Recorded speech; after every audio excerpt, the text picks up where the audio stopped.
One dead and 3 behind bars. New information in the Capital City murder case. Plus, controversial police body cameras, a good crime-fighting tool or not? And sex-driven ads, how Missouri lawmakers want to stop sex trafficking. KOMU 8 News at 6 starts now.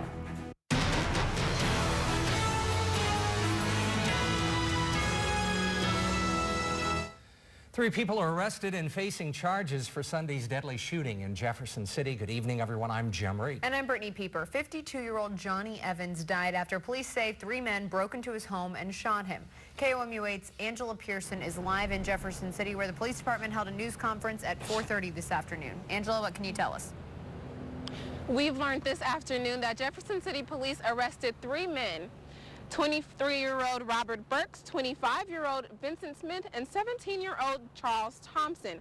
All are charged with second-degree felony murder and first-degree burglary in connection with Sunday's shooting of Johnny Evans. Authorities say Smith and Thompson entered Evans' home on the 1100 block of East High Street with the intent to rob him. But police say Thompson opened fire when Evans confronted them. Authorities say Burks then drove the getaway car.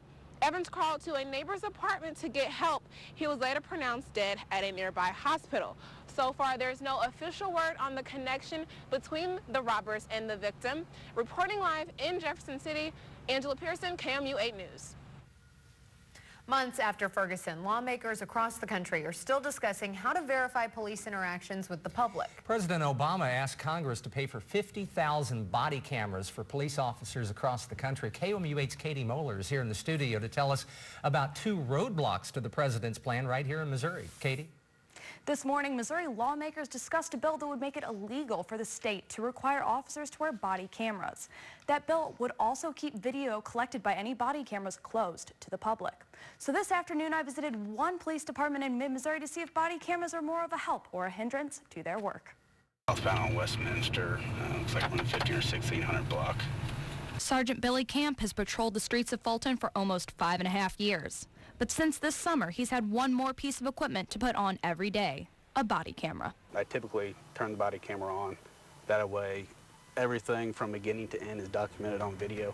Fulton Police Department Support Services Manager Sergeant Jimmy Culbertson says body cameras keep everyone, both citizens and policemen, honest. We certainly look at it as to our advantage because false claims go down dramatically when cameras are involved.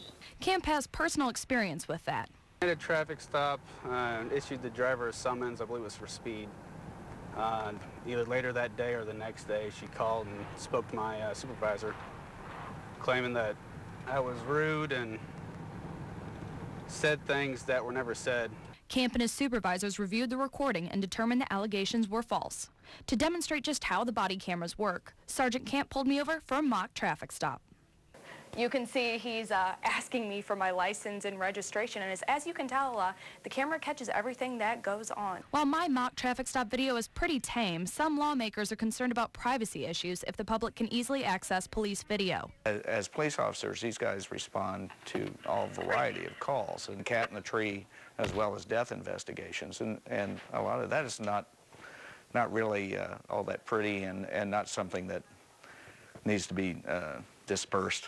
As the law stands now, the public has access to police video under Missouri open records law. If the bill passes, police departments could not release video without a court order.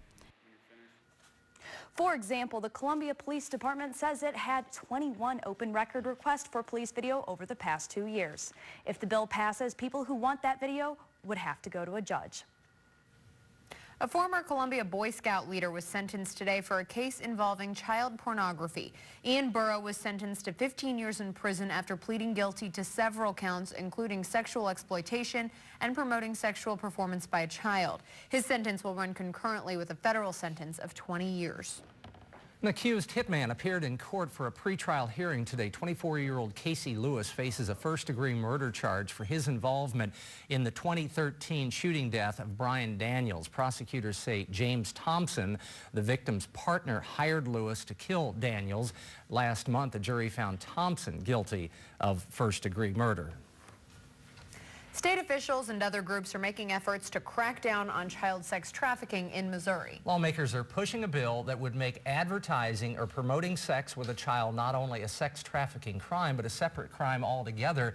KOMUH's Jordan Bowen is here in the studio with the details. Certain websites make it easy for sex traffickers to advertise sex to their clients regardless of the victim's age. Online ads on one site mentioned by lawmakers generates $4 to $5 million in monthly revenue for the company. Now lawmakers and advocates are trying to target online ads to put an end to human trafficking. Lawmakers and advocacy groups are trying to make it a crime to advertise sex with a child, making it a crime in addition to sex trafficking. State officials explained how easy it is for sex traffickers to recruit children. They'll hand out flyers inviting them to a party with older boys, and they'll take them home, sneak out of the house. They may go all together, and the next thing you know, they are roofied, raped, and they wake up in Miami. A similar situation happened to a Jefferson City woman after an apparent modeling gig resulted in her being sold for sex in Hawaii. After 3 days of being held at a Maui resort, she was able to escape after alerting a hotel employee. I speak not only for myself but every survivor, and the fact of let's stop these people. Let's get the youth aware of what's going on. So that ends a lot of exploitation right there, just awareness alone. Lubert says she didn't even realize that she was a victim of sex trafficking until hearing a similar story from a victim. Had I seen a commercial before regarding the awareness and the threat of this, would I have made the decision to go quote unquote modeling, Lubert continues to share her story of survival in hopes of changing laws and raising awareness to youth at risk of being trafficked. Advertisements down, and it's not just online. It could be any kind of advertisement. It could be a billboard. It could be Bill sponsor Representative Elijah Hurrah testified that between 2008 and 2012, just in Cole County, law enforcement rescued 125 victims of human trafficking. The Missouri House is pushing for a measure to require photo identification at the polls again this year. Today, the House gave initial approval to a constitutional amendment that, if approved by voters, would allow the state to require voters to show a photo ID before casting a ballot. Supporters say the requirements are needed to ensure integrity of elections, while others say the proposal could make it harder for older people, minorities, and women because they tend to have a difficult time getting the necessary documents for an ID. If you think it's cold now, wait until tomorrow morning. Columbia Public Schools are already on a 2-hour delay tomorrow. You can catch other delays and closings at the bottom of your screen. Now let's send it over to Dave for a check of the forecast. Thank you, Jim. One good thing about it was we didn't get quite as cold this morning as we thought. We bottomed out at 12 degrees, and that just happens to be our present temperature. In Columbia, 14 in Jefferson City, 9 in Boonville, 7 in Moberly. Winds are out of the northwest at 10 miles per hour, so it feels like -1 in Columbia, 0 in Jefferson City, and 6 below 0 in Moberly. You get the idea. It's rough to be outdoors with that strong northwesterly wind. Skies are clear, though. Plenty of sunshine today. Gave us a little more melting ability out there, but certainly the temperature was far below the freezing mark. Let's go ahead and take a look at what we can expect for the evening hours. Skies are going to be clear. We're going to see those temperatures drop pretty soon into the single digits, down to about 4 degrees by late this evening. We're not out of the woods yet. We've got another really cold night to get through. More on that coming up in a moment on KOMU8 News at 6. Meat prices could be on the decline. Find out when you can expect those prices to drop.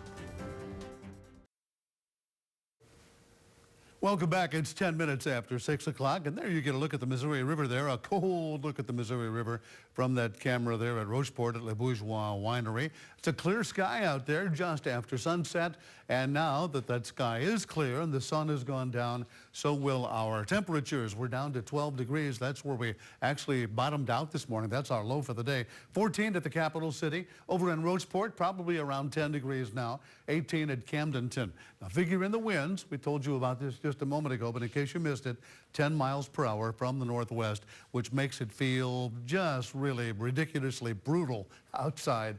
6 degrees in Versailles at the lake, 8 degrees, 0 in Jefferson City, and as cold as 6 below 0 is what it feels like in Moberly at the present time. Those numbers are only going to get worse as the evening wears on. The one good thing will be typically in the evening the winds settle down.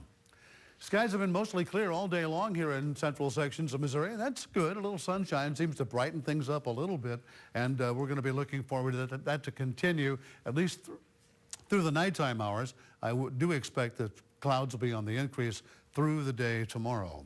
It's going to be very cold tonight. High pressure is going to suppress that cloud cover during the evening hours tonight. No doubt about that. So I'm looking for that low temperature with that clear sky and very little wind to get down to about 2 degrees below zero for the morning time low temperature. I think that Brittany and Jim already told you that the school district here in Columbia is going to be on a 2-hour delay for tomorrow. On the precipitation forecast, nothing doing. Cloud cover is going to be very minimal until we get into Thursday evening, I should say.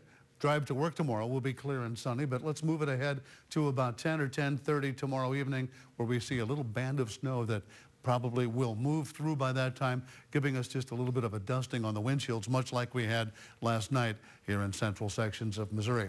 Let's go ahead and take a look at that live Doppler 8 first alert forecast for you. For tonight, it is going to be rough. 2 degrees below zero for the morning time low temperature with a partly cloudy sky. Wind chills ridiculously low. Then for the day tomorrow, it's Thursday, increasing cloudiness and remaining cold. Temperatures getting up to about 18 degrees for tomorrow afternoon's high temperature. That would be a little warmer than it made it up to today. Let's have a look at the extended forecast.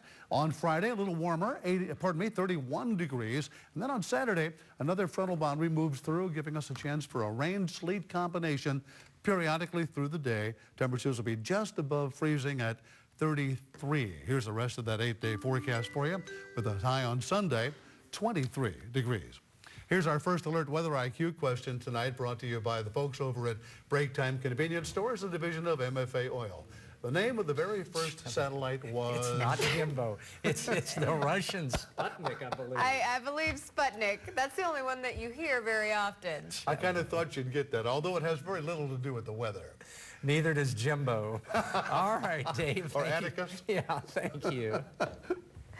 Beef prices are starting to drop after hitting record highs last year. An MU professor says prices could bottom out by this summer. Factors include increased cattle production and a West Coast labor dispute that's keeping beef from being exported to Asia. He says the futures market calls for a sharp drop-off in cattle prices from now until August, and that could mean savings this summer.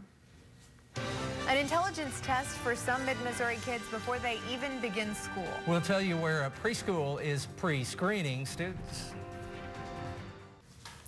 A mid-Missouri school hopes to catch potential learning issues by screening their students very, very early. The Fulton Education Center recommends students get an educational assessment as early as the age of 3. KUMU 8's Marcel Clark is here in the studio to share how exactly student skills are tested. Getting a start away from home may be hard on some children. However, the staff at Fulton Education Center is using tests to get to know its students better. I spoke with parents and staff in Fulton today, and they both agree this earlier testing helps their children. Welcome to preschool. Welcome to preschool. Children at Fulton Education Center are not only learning how to sing and chant, they are learning how to improve their motor, cognitive, and concept skills. A screening process is allowing staff to focus on each child's needs. The screening process takes about an hour. Children have to identify numbers on a chart like this one and also have to identify these shapes. The results help highlight a problem that can be fixed before the child goes to kindergarten. For us, it's been invaluable. I don't know what we would do without the screenings. That's how we find kids who need help. That's how we measure their growth from year to year. One preschool teacher says this step has helped her teaching process and recommends other schools do the same. If there's any way at all that they can possibly find the funding and the manpower to give that test, it is a great measuring tool. Some neighboring school districts only require some sort of assessment or a screening before the child reaches kindergarten. Some of the things teachers are catching early include hearing or vision problems, difficulty with certain motor skills like writing or learning disabilities. Columbia Public Schools officials and the Columbia, Missouri National Educators Association will meet again tonight to discuss potential contract changes. When the association met with CPS officials last week, members talked about removing freeze-step limitations because currently more than 50% of CPS teachers are impacted by a raise freeze put in place during the recession. They also talked about increasing base salaries by 5% and increasing the number of personal days allotted for teachers. Coming up at 9 and 10, we'll have the latest discussions on these proposals. The Battle boys basketball team has struggled for wins this season. Right, and for a young guard, the fight has been just to stay on the floor. Now from the Ford Sports Desk, KOMU 8 Sports. Hello, everyone. The Missouri Tigers try to snap their 11-game losing streak tonight, but they are heavy underdogs as they visit the 18th-ranked Arkansas Razorbacks. The Tigers are one loss shy of matching the longest losing skid in school history. Among their 11 straight losses, a 1-point setback against Arkansas at Mizzou Arena last month. Under former Missouri coach Mike Anderson, the Hogs are red hot. They have won 4 in a row in 7 of their last 8. Overall, Arkansas is 20-5. At 9-3 in the SEC, the Hogs are alone in second place in the conference behind only undefeated Kentucky. Arkansas is coming off a thrilling 1-point win at Ole Miss last Saturday. Former Rockridge Bruins Manuel Watkins scored the game-winning basket for the Hogs. He's the son of former Mizzou associate head coach and current Arkansas associate head coach Melvin Watkins. The Battle Spartans won a 2-point game against Camdenton Tuesday night. KOMU 8's Mark Kim reports on one of the Spartans' inspirational stories. Deviante Ostrander scored only 6 points in Battle's victory over Camdenton the other day. What you may not have known is that Ostrander had 2 seizures a few days back, one during Battle's February 13th matchup against Jefferson City. I walked in, said hey to a couple of people, and they asked like why wasn't I playing. I told them I had a seizure and stuff, and then I walked in and then sat down behind our bench, and then I had another one. I asked him, after the next day, I said, well, why'd you come back? Because I want to support my teammates. And that's to me, that's like, oh my gosh, here's a kid that wants to be there even though he can't perform for us. Ostrander got medical clearance and he started against Camdenton. Coach Burns says he felt Ostrander's impact on the court. It's security for everybody. He's our guard, our point guard. He runs a lot of plays. We run a lot of things through him. He does score a lot of points, but the biggest thing is that defensively he's really good, and people don't always see that. Ostrander helped Battle snap a 3-game losing streak, but now Ostrander's just looking forward to getting back to work. We're gonna hope we run more so I can get in condition. I felt a little tired. I felt like I was tired. Mark Kim, KOMU 8 Sports, Columbia. Mark, thank you. Ostrander suffers from epilepsy, but is a key player for the Spartans and just a sophomore, has a bright future at Battle. The Royals have re-signed first baseman Eric Hosmer to avoid arbitration. Hosmer gets a 2-year deal worth $13.9 million. Last year, Hosmer batted .270 with 9 home runs and 58 runs batted in. He helped the Royals win the American League pennant and advance to the World Series against the San Francisco Giants. It's time for this week's Rising Star. 7-year-old Andrew Wisner, a wrestler with the Heart of America Wrestling Club. He's a big fan of all sports. He'll get a T-shirt and poster. If you would like to nominate your Rising Star, please go to KOMU.com and send a picture in uniform. Rising Star open to kids ages 5 through 12, so no Doppler Dave. Neither you nor Jim is eligible. Chris, thank you very much. He left us Cat in the Hat, green eggs and ham, and now a new story. A surprise discovery more than 20 years after the iconic author's death. Dr. Seuss may be gone, but his stories and legacy live on thanks to an unlikely discovery. The author's widow and secretary were clearing out his office when they stumbled upon a new story. Random House will publish What Pet Should I Get this summer. This children's rhyme is not the only unpublished work to be released. 2 more Dr. Seuss books will be published at a later date. Great books for kids.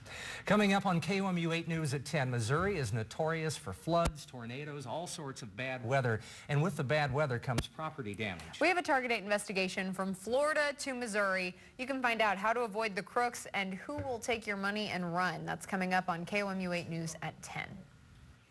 And brace yourselves for some pretty cold weather. In fact, the coldest of the season so far, as I anticipate we'll get down to about 2 below zero by tomorrow morning. But the evening forecast is right in front of you there. We'll get down to 4 degrees by the end of the evening hours, and take a look at that extended forecast calling for maybe a bit of a rain-sleet mix on Saturday with a high temperature a little warmer, 33.